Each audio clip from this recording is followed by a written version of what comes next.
On July 1st, 2019, the Southern Nevada Health District released new protocols for the Clark County EMS system. These protocols replaced the ones that were published on August 1st, 2018. We're going to start off with adult and pediatric protocols. The very first protocol is going to be abdominal pain. In the adult abdominal pain, nausea, and vomiting protocol, Reglan and Compazine have been added as an alternative to Zofran. Reglan is going to be given as a 10 milligram slow IV bolus over 1 to 2 minutes or IM. And Compazine can be given up to 10 milligrams IV, IM, or IO. For the pediatric abdominal pain, nausea, and vomiting protocol, Reglan was added as an alternative to Zofran. Reglan can be given for a patient 8 years of age or older and 5 milligrams slow IV IO bolus over 1 to 2 minutes or IM. In the allergic reaction protocol, we added PO Benadryl as an approved route. In addition, PO Benadryl has been added as an approved route for pediatric allergic reactions, and the protocol now has guidance for age-based dosaging. Also, in the pediatric protocol, push-dose epinephrine has been removed. In the pediatric allergic reaction protocol, there have been some changes to epinephrine. Epinephrine, 1 to 1,000, is given 0.01 milligram per kilogram. However, the changes occur here. We see that there is now a max single dose of 0.5 milligrams. We can repeat it every 5 minutes, and we can give up to 1.5 milligrams. The next protocol is behavioral emergencies. The entire protocol has been reorganized. There's now an addition of an excited delirium decision point. Ketamine is now the single drug for excited delirium.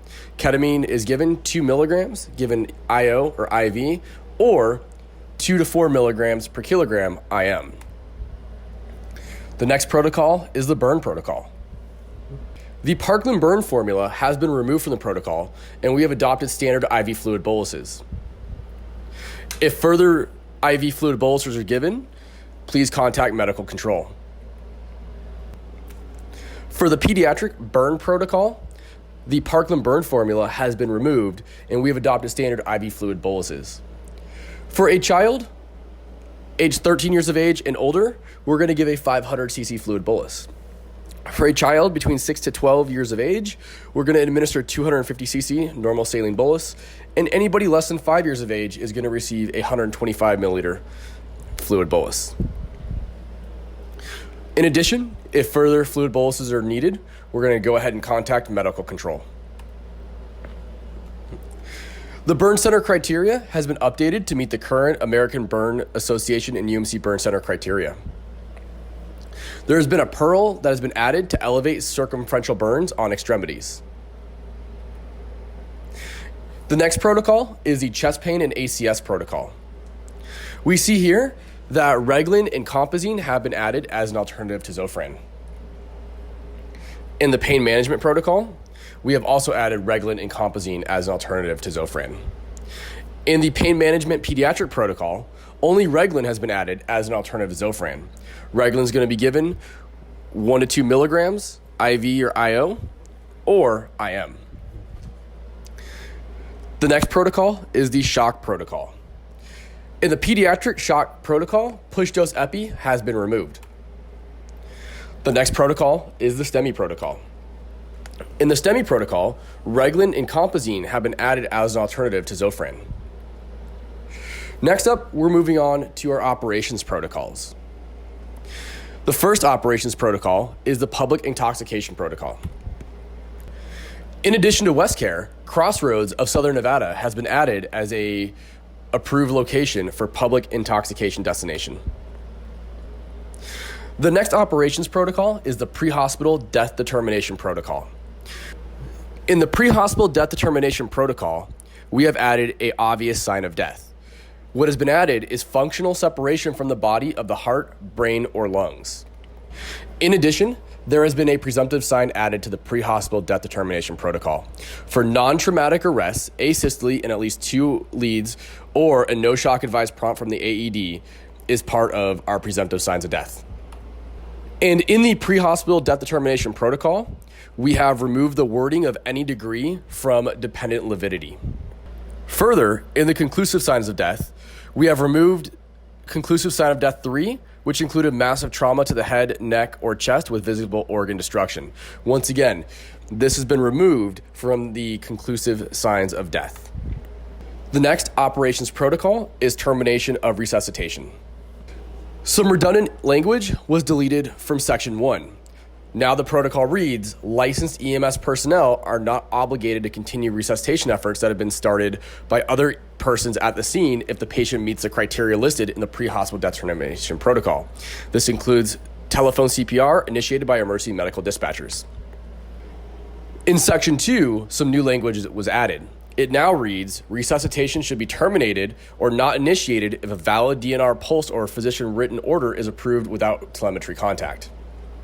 Also, for traumatic arrest, it has been reworded to say provide CPR and effective ventilations with 100% oxygenation for 2 minutes. And in traumatic arrests, we can terminate resuscitation if we can confirm no organized rhythm or a PEA of less than 40 beats per minute. Next up, we are moving to our procedure protocols. The first procedural protocol is endotracheal intubation. An indication has been added for endotracheal intubation. This indication is the inability to maintain airway patency. Further, ketamine has been added as a medication option for sedation. Ketamine is given 2 milligrams per kilogram IV or 4 milligrams per kilogram IM. If further doses are needed, please contact medical control. Also, Afrin has been added as an option to neosynephrine for nasal tracheal intubation. The next protocol is vascular access. In the vascular access protocol, we have revised the indications for intraosseous access. A critically ill or injured patient who requires IV drugs or fluids and in whom a peripheral line cannot be immediately established can receive an IO line. Also, for paramedics, we have added an option for 1% lidocaine to be administered for pain relief through the interosseous line. There have been some changes to the formulary as well. Oral has been added as an administration route for diphenhydramine. A warning was added to the droperidol formulary. Droperidol is contraindicated for patients having suspected STEMI and chest pain.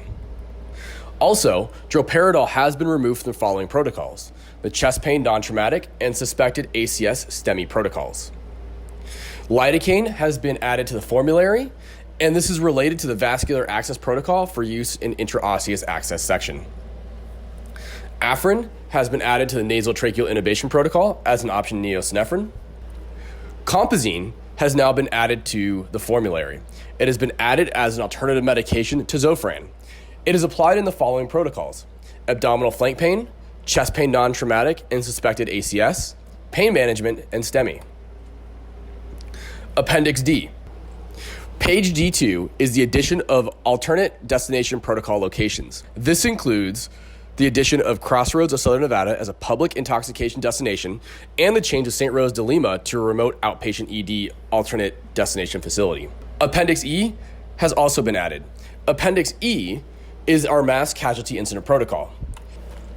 The mass casualty incident protocol reads, licensed EMS providers who are on duty for a permitted agency may operate within their scope of practice at a receiving facility during a mass casualty incident if that incident is classified as a level 3, 2, or 1 extreme MCI or hostile MCI as defined by the Fire Alarm Office Standard Operating Procedure M-1 dated 5/9/2016 if requested by an authorized agent of the receiving facility. Further, if the licensed EMS provider is requested through the incident commander or designee to assist with mass casualty incident as defined by above, related patient surge at a hospital to provide triage expertise or act as a liaison with the EMS system, they may do so with a consideration being made to the EMS system needs, status, and relevant law. This brings us to the conclusion of the 2019 protocol updates. If you have any questions, please contact your training officer.